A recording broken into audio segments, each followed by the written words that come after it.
Let's talk about breathing. Some of the lowest hanging fruit in terms of improving your overall health and wellness is learning how to breathe as your body was designed. And that means using your diaphragm. And so if you put your hand like this, Cheryl, and you kind of put it right about here, that's about the size of your diaphragm and about where it's located in your body. And we're born with a diaphragm, and we're born breathing with our diaphragm. If you ever noticed with all your little grands, their little tummies go up and down as they're laying there, and it's so cute. And that's how we should still be breathing. But in our culture, what happens is we tend to start sucking it in our teenage years and sticking out our chest to make ourselves more attractive to other people. The other thing that happens is we put our littles in chairs and we're sitting from the time we're very small, and so that compresses that area and we stop using our diaphragm. But the diaphragm, when you use the diaphragm, and it uses gravity to push down, so it's a very efficient way of breathing. And it also stimulates a major nerve that runs right through it called the vagus nerve. You've heard of that? Yes. Yes. So the vagus nerve, when the diaphragm moves, it stimulates that nerve, and it's constantly bringing our body back to what we call homeostasis. So if you think of this line, that's homeostasis, and homeostasis is where our body can heal and everything's operating as we want it to. Then above that line is fight or flight, or the sympathetic response that we get when we're stressed, and you can be in either low level stress above that line or high level stress above that line. And then below that line is what we call the rest and digest, or the parasympathetic state in the body. So we want to be at homeostasis or below for our body to be able to heal and feel better. It's perfectly okay. We're designed to be up here, but not all the time. Which is where many of us spend a lot of time. Exactly, right? Exactly. Whether you're working full-time or you're a grandma full-time or part-time, or it doesn't matter. We're just the lives that we lead. We're way above that line way too much of the time.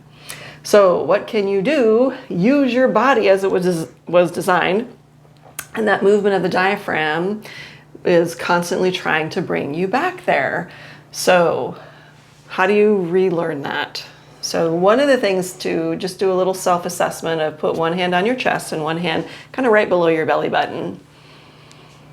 And then just take some normal breaths and notice which hand moves first and or the most when you take that nice normal breath. If you can't really tell, then maybe take a slightly deeper breath.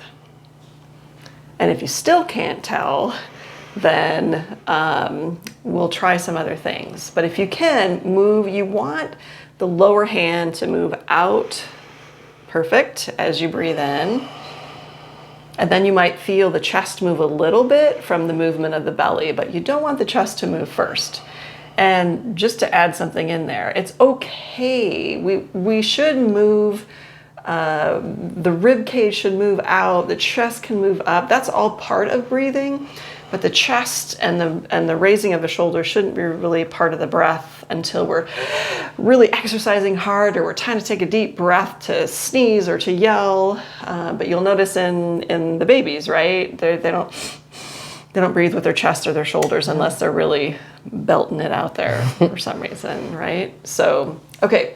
So breathing with your chest and your shoulders is asking these little muscles that connect to the neck to do a lot of extra work. And so you really want to pay attention to this if you have any kind of neck or shoulder issues in your body.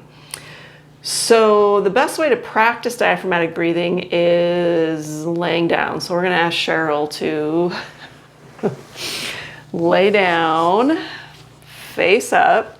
So diaphragmatic breathing becomes really reflexive when you are laying down or sleeping. So go ahead and put your hands on your tummy. Your knees can be up or down, whatever is more comfortable. And just feel that motion. So if you had trouble feeling it when you're standing up, then lay down and feel it. Pretty easy to feel right there, and your chest stays probably even more still. Then feel that feeling. Maybe close your eyes, feel the sensation of it, and then repeat that for several minutes, at least a minute or so, and then try to bring that same sensation up into a sitting position. So we'll have Cheryl come up into a sitting position, whatever sitting position feels comfortable to you, Cheryl. Okay, so then start trying it when you're sitting. And so we all spend a lot of time sitting, probably way too much, but that's a good time to practice your diaphragmatic breathing. And then the next place to bring it is up into a standing position. So any standing position that feels comfortable.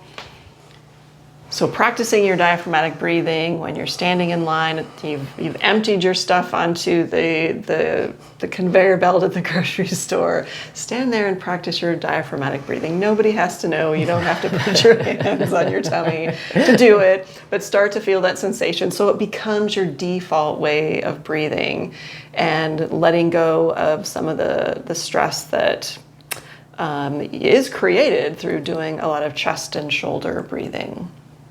Okay, so now everyone can go out in the world and breathe with their diaphragm. And breathe better, yes. Thank you.